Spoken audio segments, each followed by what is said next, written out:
Everyone, welcome back to my channel. मैं अनंता स्वागत करती हूँ आप सभी का। फ्रेंड्स, इस बार बीपीएससी पेपर करवा रही है तो बीपीएससी का ही ट्रेंड में लेके चल रही हूँ। तो बीपीएससी ने जो भी अपने क्वेश्चन पेपर्स में पूछे हैं साइंस के, तो साइंस का ही आज का टॉपिक है। आज के जितने भी क्वेश्चंस मिलेंगे बीपीएससी ने साइंस में वो सारे क्वेश्चंस पूछे हैं साइंस के, और इसका एक पार्ट हो चुका है। आज साइंस का सेकेंड पार्ट है। ठीक है, तो चलिए स्टार्ट करते हैं। ठीक, और इसको रिवाइज कर लीजिएगा, क्या पता आपके में भी क्वेश्चन रिपीट हो जाए। इसमें पहला क्वेश्चन है कि पूरेस्ट कंडक्टर ऑफ हीट क्या है, मतलब कि ऊष्मा का सबसे अधिक कुचालक जिसमें ऊष्मा अच्छे से प्रवाह नहीं कर सकती, तो कौन सा है? मरकरी। ठीक, तो मरकरी का जो ऊष्मा चालकता है वो सबसे कम है। और ऊष्मा चालकता का ये यहाँ पे फैक्ट देख लीजिए, वे पदार्थ जिसमें ऊष्मा का प्रवाह मतलब हीट का जो फ्लो होता है वो आसानी से हो सकता है, तो वो ऊष्मा के अच्छे चालक होते हैं। लेकिन यहाँ पे अच्छे चालक नहीं पूछा गया है, कुछ चालक पूछा गया है। तो कुछ चालक कौन है? मरकरी। कि प्लूटोनियम न्यूक्लाइड के नाभिक में न्यूट्रॉनों की संख्या कितनी होती है? The number of neutrons in the nucleus of plutonium nuclide. तो ये कितना होगी, ये आपको मैं बता दूं, 242 से अगर 94 माइनस करेंगे तो नंबर ऑफ न्यूट्रॉन्स की संख्या आप पा जाएंगे। ठीक है, तो नंबर ऑफ न्यूट्रॉन्स की संख्या 148 आएगा। 242 और 98 मतलब माइनस करने पे, डिफरेंस करने पे। ठीक, अब इसमें आप फैक्ट देख लीजिए, ये जो परमाणु क्रमांक होता है 94 इधर लिखा जाता है, यहाँ पे नीचे की तरफ एटॉमिक नंबर लिखा जाता है, और जो एटॉमिक मास होता है ऊपर लिखा जाता है। ठीक, अब नेक्स्ट क्वेश्चन इसमें है स्वीटेस्ट शुगर, मतलब सबसे मीठी चीनी किसको कहते हैं? तो सबसे मीठी चीनी देखिए, इसमें ग्लूकोज, सुक्रोज, माल्टोज में सबसे मीठी चीनी कौन सी है? फ्रक्टोज है। ठीक है, तो फलों में पाई जाने वाली शर्करा फ्रक्टोज सबसे मीठी शर्करा होती है। फ्रक्टोज एक कार्बनिक यौगिक है, यह सुक्रोज से दुगना मीठी होती है। ठीक है, और ये नुकसान भी नहीं करता है। लोग कहें कि शुगर है तो ये फल कम खाओ, नहीं, नॉर्मल खाइए, क्योंकि ये वाला जो मीठापन होता है ना, ये नेचुरल होता है, तो ये उतना नुकसान नहीं करता है उन लोगों को, डायबिटिक लोगों को। The highest viscosity among the following is, सबसे ज़्यादा श्यानता किस में होती है? तो देखिए, हाईएस्ट विस्कोसिटी सबसे ज़्यादा होगी हनी में। क्यों? क्योंकि जो हनी के मॉलिक्यूल्स होते हैं ना, आपस में बहुत ज़्यादा हाईली बॉन्ड होते हैं, मतलब बहुत ज़्यादा टाइटली पैक्ड होते हैं, तो इस वजह से जो इसका लिक्विड होता है वो फ्लो करने में दिक्कत आता है। तो जब लिक्विड फ्लो करने में दिक्कत आता है तो लिक्विड का जो फ्रिक्शन होता है इसे तो विस्कोसिटी कहते हैं। ठीक है, तो हाईएस्ट विस्कोसिटी किस में होगी? हनी में होगी। ठीक, और इसका ये है, आप इसको पढ़ लीजिएगा, ये आपको पीडीएफ मिल जाएगी मेरे टेलीग्राम चैनल पे, जिसका लिंक मैं डिस्क्रिप्शन बॉक्स में पेस्ट कर दूंगी। ठीक, नेक्स्ट क्वेश्चन है इसमें, मांसपेशियों में दर्द के उपचार में उपयोग किए जाने वाला विकिरण कौन सा है? तो इंफ्रारेड, मतलब रेडिएशंस यूज़ होती हैं जब मसल्स दर्द होता है, तो उसके मसल्स एक में कौन सी रेडिएशन यूज़ होती हैं? इंफ्रारेड रेडिएशंस यूज़ होती हैं। ठीक है, अब नेक्स्ट क्वेश्चन आ जाता है। फ्रेंड्स, अगर आपको ये आपको क्लास अच्छी लग रही हो तो उनके साथ ज़रूर शेयर करिएगा जिनके एग्ज़ाम्स होंगे। ठीक, अब ये कोई एक क्वेश्चन आता है फिज़िक्स का, तो जो साइंस के बच्चे होंगे उनको तो ज़्यादा ही समझ में आ रहा होगा, जो नहीं होंगे पर वो कोशिश तो कर सकते हैं ना। कोई भी चीज़ ऐसी नहीं है कि कोशिश करने पे ना आए। The total resistance of circuit having two parallel resistors इतना है, मतलब कि दोनों जो पैरेलल का कंबाइंड करके इतना आया है, और उसमें से एक रेजिस्टर का इतना है, तो अदर रेजिस्टर का क्या होगा? तो इसका एक फॉर्मूला होता है ये। तो जब दो चीज़ें पैरेलल में होती हैं ना, ये R1 और R2 इस तरह से पैरेलल में है, लगे हैं ना, तो ये इसका फॉर्मूला ये है 1/R is equals to 1/R1 plus 1/R2। इसका मतलब ये हो गया कि इस जो ये है इसका रेजिस्टेंस और इसका रेजिस्टेंस ऐड करके R रेजिस्टेंस हो रहा है, लेकिन ये सब 1/, में होगा। ठीक है, क्योंकि पैरेलल है, और जब पैरेलल में नहीं होता, सीरीज में होता, तो R is equals to R1 plus R2 होता। ठीक है, और इसमें क्या दिया गया है? इसमें आपका सीधे दिया गया है पैरेलल। ठीक है, पैरेलल का टोटल दिया गया, टोटल रेजिस्टेंस यही है, क्या है टोटल रेजिस्टेंस? ये यहाँ पे ये टोटल रेजिस्टेंस है, तो ये दिया गया है और एक रेजिस्टेंस दिया गया है और दूसरा फाइंड करना है। तो जब इसमें एक रेजिस्टेंस मतलब यदि एक प्रतिरोध दिया गया है, दूसरा फाइंड करना है, और अगर समानांतर में लगा हुआ है सर्किट तो क्या होगा, ये वाला फॉर्मूला लगेगा, ठीक है। और अगर पैरेलल में लगा होगा और अगर सीरीज में लगा होगा तो R is equals to R1 plus R2 होगा, ठीक है। तो आई होप कि थोड़ा थोड़ा आपको समझ में आ रहा होगा, जो लोग साइंस के होंगे वो थोड़ा ज़्यादा रिलेट कर पाएंगे, ठीक है। नेक्स्ट क्वेश्चन देखते हैं, on heating the resistance of semiconductor, मतलब कि गर्म करने पर एक अर्धचालक का प्रतिरोध क्या होता है, इंक्रीज करता है, डिक्रीज करता है, कि सेम रहता है, कि क्या होता है। देखिए, जब हम किसी भी चीज़ को गर्म करेंगे ना, सेमीकंडक्टर को गर्म करेंगे, तो उसका जो रेजिस्टेंस होगा वो कम होगा।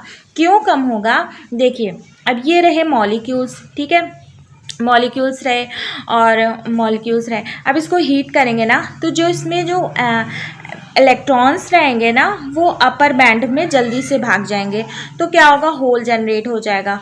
होल जनरेट हो जाएगा तो उसका मतलब उतनी जल्दी जल्दी भागेंगे ऊपर, तो होल जनरेट होगा, उतना ही तेज इसमें करंट आएगा या हीट आएगा। इस तरह से करके इसका एक थ्योरी है, बस इतना आप समझ लीजिए कि हाँ इस तरह से हो रहा है, ठीक।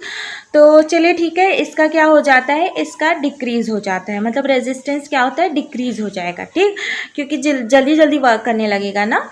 और यहाँ पे नेक्स्ट क्वेश्चन आ जाता है कि फैराडे कांस्टेंट क्या होता है। फैराडे कांस्टेंट क्या है, तो Faraday constant is a universal constant, ये एक यूनिवर्सल कांस्टेंट है। अब इसमें हाँ ऑप्शन डी ही है, ए मोल इलेक्ट्रॉनों पर स्थित कुल आवेश की मात्रा को फैराडे स्थिरांक कहते हैं। देखिए, ए मोल इलेक्ट्रॉन क्या है, एक मोल में कितने मॉलिक्यूल्स होते हैं, कितने एटम्स होते हैं, 6.023 इंटू 10⁻23 मॉलिक्यूल्स होते हैं एक मोल में, तो उतने पे जितना चार्ज होगा, ठीक है। अब चलिए, तो बहुत ज़्यादा साइंस हो जा रहा है, बस इतना जान लीजिए कि फैराडे क्या होता है, कांस्टेंट हो, यूनिवर्सल कांस्टेंट होता है, ठीक है। अब नेक्स्ट क्वेश्चन इसमें आ जाता है कि देखिए क्या है ना, कि पूरा मैं थ्योरी समझाने लगूँगी तो काफ़ी ज़्यादा टाइम भी हो जाएगा और आपके लिए बहुत ज़्यादा कॉम्प्लिकेटेड हो जाएगा। मैं कॉम्प्लिकेटेड नहीं बनाना चाहती, जब मैं साइंस की क्लासेस स्टार्ट करूँगी ना तो उसमें आपको ये साइंस की जो चीज़ें हैं, बेसिक चीज़ें, वो इसमें इंक्लूड करा दूँगी। और हाँ, मैं कहने वाली थी कि SCRT की मैंने नोट्स बना रखी है, उसकी PDF वगैरह आपको मिल जाएगी, आप लोग टेंशन मत लीजिए, आपको बिल्कुल प्रिंटेड बहुत अच्छी नोट्स है, वो आपको मिल जाएगी, और उसकी बस जल्दी ही क्लास में ले आने वाली हूँ। इसमें एक क्वेश्चन है कि light year is a unit of, light year क्या है, यूनिट की डिस्टेंस की यूनिट है। और एक क्वेश्चन आता है, प्रकाश वर्ष जो है कितना होता है, एक प्रकाश वर्ष बराबर होता है 9.46 इंटू 10⁻15 मीटर। कभी कभी होता है ना कि समझाते समझाते थोड़ी बहुत शब्दों की इधर उधर हो जाती है, तो प्लीज़ उसको थोड़ा मैनेज कर लिया करिए, ठीक है। जैसे अभी 9.2 बोल दिया तो थोड़ा सा ऐसे हो जाता है, 9.46 इंटू 10⁻15 मीटर, ठीक। ये क्या है, डिस्टेंस है, मीटर में है तो डिस्टेंस ही होगा। अब नेक्स्ट क्वेश्चन है, जब प्रकाश एक माध्यम से दूसरे माध्यम में जाता है, मतलब एक मीडियम से, एयर से, मान लीजिए वाटर, या वाटर से एयर, इस तरह से, या एयर से सॉलिड, इस तरह में जाता है, तो क्या नहीं बदलता, ठीक है। जब प्रकाश एक माध्यम से दूसरे माध्यम में जाता है तो क्या नहीं बदलता, तो हमेशा ध्यान रखिएगा, जो प्रकाश की जो फ्रीक्वेंसी होती है ना, आवृत्ति होती है ना, वो नहीं बदलती, ठीक है, आवृत्ति नहीं बदलती, ठीक। और वेलोसिटी बदल जाएगी, वेवलेंथ बदल जाएगी, रिफ्रैक्टिव इंडेक्स बदल जाता है, क्योंकि एयर से वाटर जाने में रिफ्रैक्टिव इंडेक्स बदल जाता है, सब वेलोसिटी भी बदल जाती है, धीमे हो जाएगी ना, वेवलेंथ बदल जाएगी ना, लेकिन ये आपका फ्रीक्वेंसी नहीं बदलता, ठीक। अब नेक्स्ट क्वेश्चन आ जाता है, वेलोसिटी ऑफ इलेक्ट्रोमैग्नेटिक वेव्स कितनी होती है। इलेक्ट्रोमैग्नेटिक वेव्स की वेलोसिटी 3 इंटू 10⁸ मीटर पर सेकेंड, ठीक। नेक्स्ट क्वेश्चन इसमें है कि the first man who placed, अब इंग्लिश में पढ़ने लगी, पहला आदमी जिसने चांद पर अपना पैर रखा, तो नील आर्मस्ट्रांग जी ने अपने चांद पर पैर रखा था। और इसके बारे में फैक्ट देख लेते हैं। नील आर्मस्ट्रांग जी ने एक अमेरिकी खगोल यात्री थे। यह चंद्रमा पर कदम रखने वाले पहले व्यक्ति थे। खगोल यात्री बनने से पहले ये नौसेना में, ये तो चलिए इनकी लाइफ की बात हो गई, लेकिन यहाँ पे इनके इम्पॉर्टेंट क्या है कि नासा के अपोलो 11 स्पेस मिशन से 1969 में चंद्रमा पर गए थे। ये लास्ट वाली लाइन इंपॉर्टेंट हो जाती है। और इसमें नेक्स्ट क्वेश्चन है कि पुलिस द्वारा नशे में, मतलब जब कोई व्यक्ति नशे में गाड़ी चलाता है शराब वगैरह पी के, तो कैसे पुलिस जो है किस तरह से चेक करती है, ठीक है। तो फिर फिल्टर पेपर का यूज़ करती है ना, फिल्टर पेपर का यूज़ करती है, तो उसमें वो किससे बना होता है, तो बना होता है पोटेशियम डाइक्रोमेट सल्फ्यूरिक एसिड, ठीक है, पोटेशियम डाइक्रोमेट सल्फ्यूरिक एसिड। इसको याद रखिएगा, क्वेश्चन दोबारा रिपीट कर सकता है। लाइम वाटर क्या है, लाइम वाटर अगर मिल्क क्यों टर्न होता है, तो बहुत आसान है, कार्बन डाइऑक्साइड। और नेक्स्ट क्वेश्चन है पेट्रोल दैट इज डीजल के अधूरे जलने से क्या उत्पन्न होता है, तो क्या उत्पन्न होगा, कार्बन मोनोऑक्साइड। जो वाहन होते हैं उसमें से कार्बन मोनोऑक्साइड की तो शिकायत आती है कि कितना ज़्यादा पोल्यूशन हो रहा है कार्बन मोनोऑक्साइड का। और एक घोल का पीएच, अगर पीएच किसी घोल का 3 से 6 बदलता है, तो उसमें कितने H+ आयन की सांद्रता होती है, ठीक है, कितना कंसंट्रेशन होता है।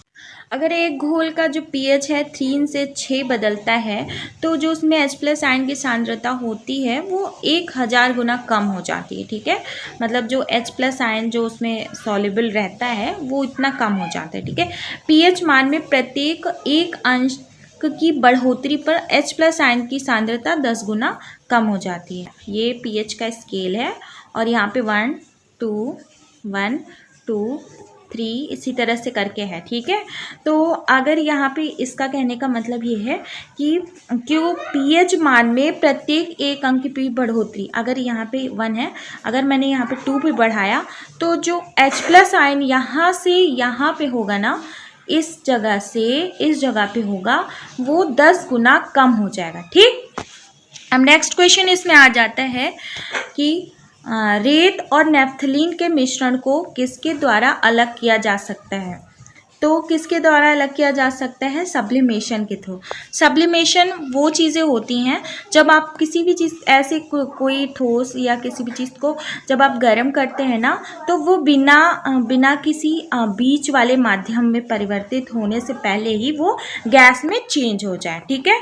तो कुछ ठोस पदार्थ ऐसे होते हैं जिन्हें गर्म किए जाने पर द्रव में नहीं बदलता है, वही मैंने बोला, और वो सीधे ठोस में बदल जाता है, और उसके बाद फिर वो वापस उसी तरह से वापस भी हो जाता है, ठीक है। तो ये किसको इस तरह से कौन सी चीज़ें शुद्ध की जा सकती हैं, कपूर, नैफ्थलीन, अमोनियम क्लोराइड, इस तरह की चीज़ें, ठीक।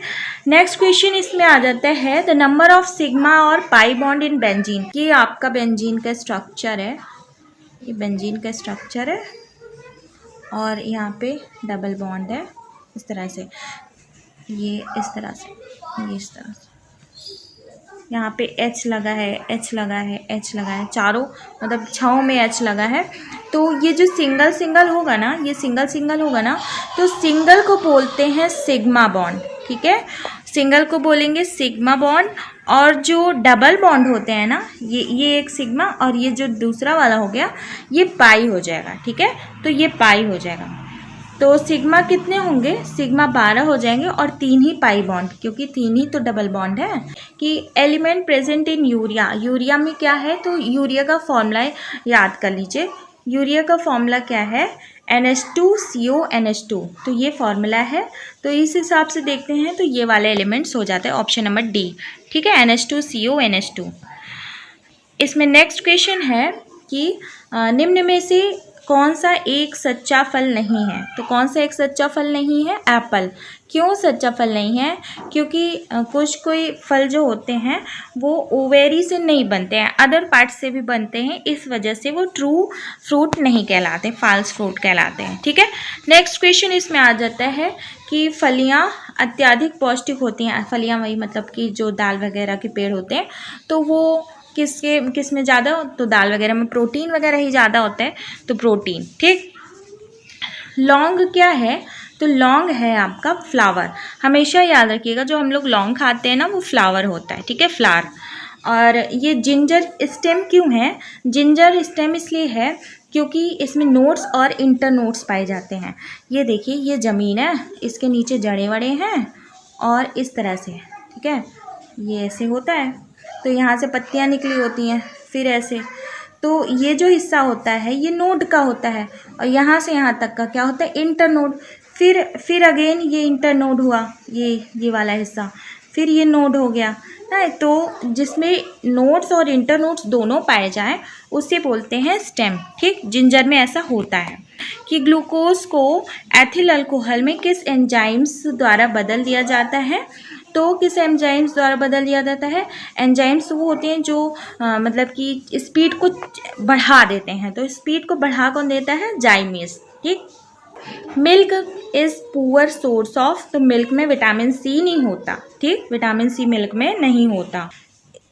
फीमेल सेक्स हार्मोन कौन सा है जिससे फीमेल की पहचान होती है? तो एस्ट्रोजन होता है और प्रोजेस्टेरॉन, दो हार्मोन्स पाए जाते हैं, ये फीमेल वाले हार्मोन्स होते हैं। कि पार्किंसंस जो बीमारी होती है, बीमारी के उपचार के विकास के लिए किसको नोबेल प्राइज़ मिला है?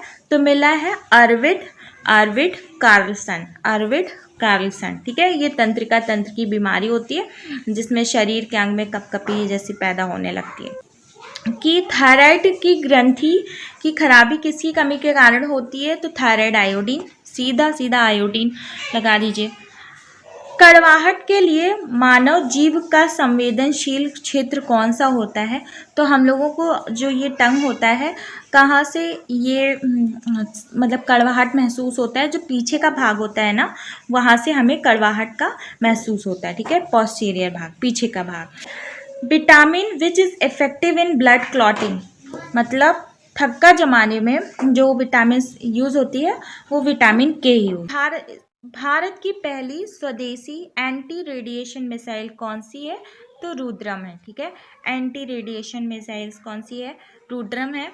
हाँ, ये थोड़ा इससे साइंस से रिलेटेड नहीं था, फिर भी मैंने डाल दिया, मुझे लगा कि इम्पॉर्टेंट है और ये मतलब आया भी हुआ है। तो भारत के किस राज्य में वन्य जीव अभ्यारण्य सबसे अधिक संख्या में है?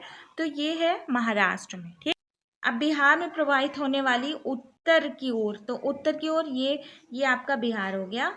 और बिहार में जैसे दक्षिण से उत्तर की ओर, तो दक्षिण से उत्तर की ओर एकमात्र नदी जो कि अमरकंटक से निकलती है, मध्य प्रदेश में है अमरकंटक, और सोन नदी उसका नाम है, ठीक है फ्रेंड्स। आई होप कि आपको ये वीडियो पसंद आई होगी। फ्रेंड्स, इस वीडियो को उन लोगों के साथ जरूर शेयर करिएगा जिनके एग्जाम्स होंगे, क्योंकि बहुत इंपॉर्टेंट है, ठीक है। फिर मिलते हैं नेक्स्ट वीडियो में, तब तक के लिए बाय बाय, टेक केयर, नमस्कार।